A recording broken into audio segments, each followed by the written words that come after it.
So pupunta tayo na sa Enbat Nueva Vizcaya. So naka-tricycle na po tayo. Ngayon nandito na po tayo sa ating pwesto. First is meron tayo ditong mga short, iba-ibang klase ng shorts. Meron tayo ditong Hawaiian at iba-ibang klase ng mga shorts. Meron pang female, meron pang male. At syempre, meron din tayong mga jacket dito. Pero tagpuan lang ito, katabi ng Farmacia Solonia dito sa Enbat. Kung naghahanap din kayo ng mga underwear pang kids at pang adult, meron din dito. Meron din jeans for kids at meron din mga cotton na jogging pants at jogger.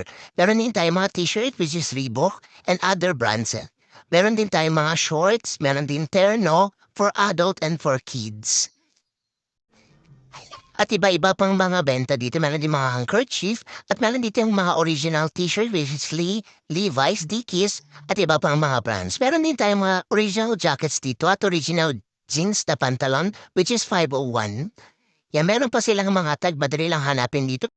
Dahil katabi lang ito ng pharmacy. So, madami rin tayo dito jogging pants at 6 packet na jogging pants. Naghanap din kayo ng Sagada Bag, madami rin dito. At meron din tayong mga jersey at na iba-ibang mga klase. Kung naghahanap din kayo ng perfume, liquid dishwashing at mga lotion, meron din dito at iba-ibang brands ng ating Duff bag, merong cat at iba pang brand. Meron ditong mga slipper, good for adult and for kids at iba-ibang disenyo ng pantalon.